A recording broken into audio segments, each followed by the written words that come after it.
एक गांव में बिल्ला नाम का एक व्यक्ति रहा करता था।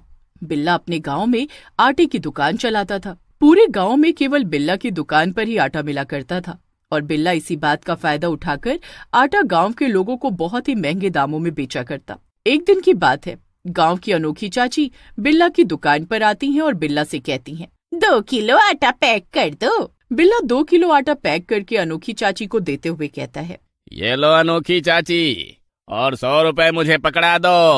आटे के दाम सुनकर अनोखी चाची बुरी तरह से चौंक जाती है और बिल्ला की ओर देखकर गुस्से से कहती है, ये क्या बकवास कर रहे हो बिल्ला? जहाँ तक मैं जानती हूँ तो आटा तो 30 किलो के भाव आता है। अनोखी चाची की बात सुनकर बिल्ला हंसते हुए कहता है, अरे अनोखी चाची, यहाँ से शहर कम से कम 500 किलोमीटर दूर है और इस गांव के आगे दूर दूर तक कोई दूसरा गांव भी नहीं है। आटा लाने में बहुत ज्यादा किराया भाड़ा खर्च होता है। हाँ जानती हूँ और इसी बात का तुम फायदा उठाते हो। इतना कहकर अनोखी चाची आटा लेकर गुस्से से वहाँ से चली जाती है। शाम को बिल्ला दुकान बढ़ाकर अपने घर चला जाता है और गुस्से से अपनी पत्नी से कहता है, चल जल्दी से खाना लगा, बहुत तेज भूख लगी है।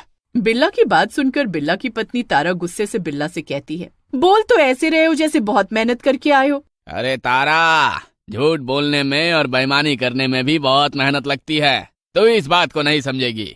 अजी देखिए, सारे गांव में आप बेईमान और छिछोरे के नाम से प्रसिद्ध हो चुके हैं। पहले तो आप गांव में महंगे दाम पर आटा बेचा करते थे और अब सुनने में आया कि आप गांव की स्त्रियों को भी छिछोरी भरी नजरों से देखने लगे हैं। बिल्ला गुस्से से तारा से कहता है, अपना मुंह बंद कर तारा, मैं सब जानता हूँ।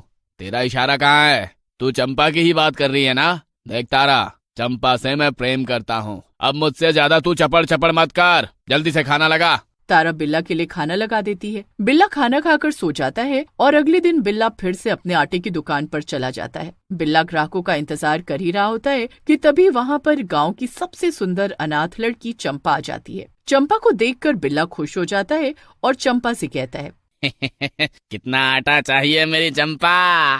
तमीज से बात करो बिल्ला, मुझे आधा किलो आटा दे दो। अरे मेरी जाने मन, तुम कहो तो पूरी दुकान का आटा ही तुम्हारे घर रखवा दूं। इतना कहकर बिल्ला छिछोरी भरी नजरों से चंपा को देखते हुए उसका हाथ पकड़ लेता है। चंपा गुस्से से अपना हाथ छुड़ाकर बिल्ला से कहती है, मैं गांव वालों से तेरी शिकायत करके रहूंगी, नास पिटे छिछोरे।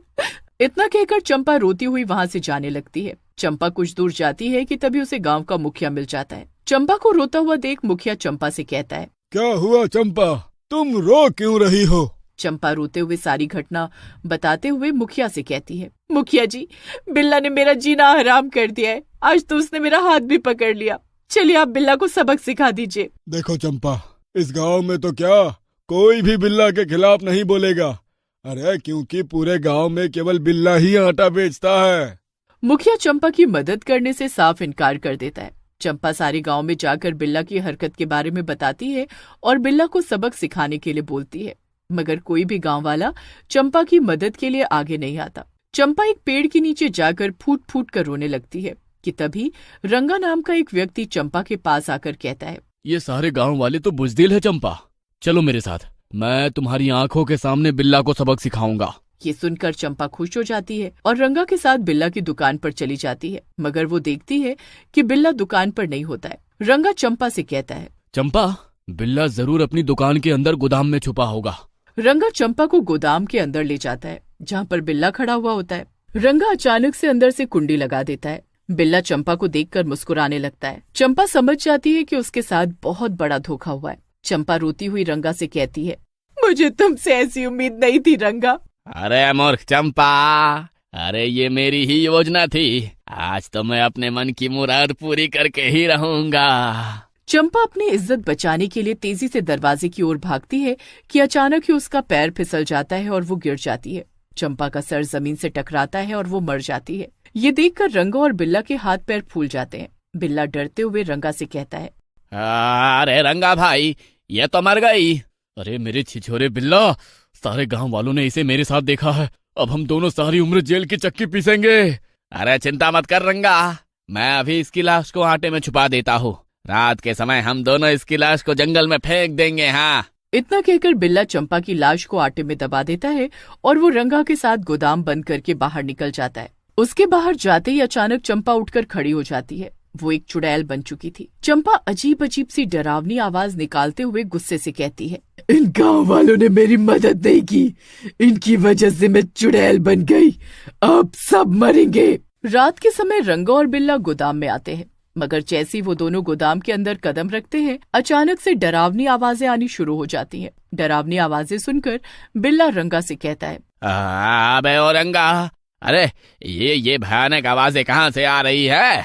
तभी आटे से चंपा, जो कि एक चुड़ैल बन चुकी थी, अचानक से निकलकर उन दोनों के सामने आ जाती है। चुड़ैल को देखकर रंगा डरते हुए बोलता है, अरे बिल्ला भाई, चुड़ैल, अरे बिल्ला भाई, तुम्हारे गोदाम में तो एक चुड़ैल है, अरे ये कहाँ से आ गई? तभी चुड़ैल बिल्ला की ओर देखकर कहती है, क्या हुआ मेरे राजा, अब मैं तुम्हें पसंद नहीं आ रही? दोपहर में तो मेरा हाथ पकड़ रहे थे। ये सुनकर बिल्ला बोलता है, अरे रंगा भाई, अरे ये चंपा तो चुड़ैल बन गई, अरे अब ये हम दोनों को जिंदा नहीं छोड़ेगी। सही कहा तुमने।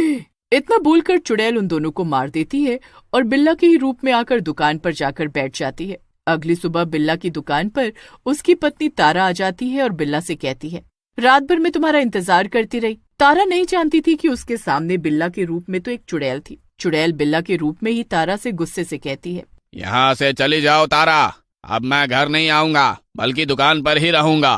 तारा चुपचाप वहाँ से चली जाती है। कुछ देर बाद वहाँ पर गांव का मुखिया आता है और चुड़ैल के रूप में बिल्ला से कहता है, 2 किलो आटा दे देना बिल्ला।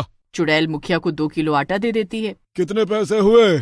आज का आटा बिल्कुल मुफ्त है, और इस 2 किलो आटे के साथ 20 किलो आटा भी तुम्हें मुफ्त में दे दूंगा। अरे वाह बिल्ला भाई, मैं शुरू से ही जानता था कि तुम कितने भले इंसान हो। कल चंपा तो तुम्हें खामखा बदनाम कर रही थी। आटे की बोरी गोदाम में है। अरे तो जल्दी चलो गोदाम में बिल्ला भाई। मुखिया गोदाम के अंदर चला जाता है। गोदाम के अंदर जाते ही चुड़ैल अपनी असली शक्ल में आ जाती है। ये देखकर मुखिया डर जाता है। चुड़ैल, अरे अरे तुम तो चुड़ैल हो। तभी मुखिया की नजर रंगा और बिल्ला की लाशों पर पड़ती है। चुड़ैल गुस्से से मुखिया से कहती है, क्या बोल रहा था कि कल मैं बिल्ला को खामखा बदनाम कर रही थी? मैं चंपा ही हूँ। इतना कहकर चुड़ैल मुखिया को मार देती है। उस दिन के बाद गांव का कोई भी व्यक्ति आटा लेने के लिए आता तो चंपा उसे मारकर गोदाम में फेंक देती। धीरे धीरे गांव में लोगों की संख्या कम होने लगी। गांव वालों के अचानक लापता होने से गांव में दहशत का माहौल फैलने लगा। सबको बिल्ला पर ही शक होने लगता है, क्योंकि जो भी बिल्ला की दुकान पर जाता था वो फिर वापस नहीं आता था। एक दिन तारा गहरी सोच में डूबी हुई अपने आप से बोलती है, जरूर कुछ न कुछ गड़बड़ है। तारा शाम के समय बिल्ला की दुकान पर चली जाती है, जहाँ चुड़ैल बिल्ला के रूप में होती है। तारा बिल्ला से कहती है, घर पर आटा खत्म हो गया है। अंदर गोदाम में 10 किलो आटे की बोरी रखी है, आओ मेरे साथ। तारा गोदाम के अंदर चली जाती है। तभी चुड़ैल अपने असली रूप में आ जाती है। तारा की नजर गोदाम में रंगा, बिल्ला और गांव वालों की लाश पर पड़ती है।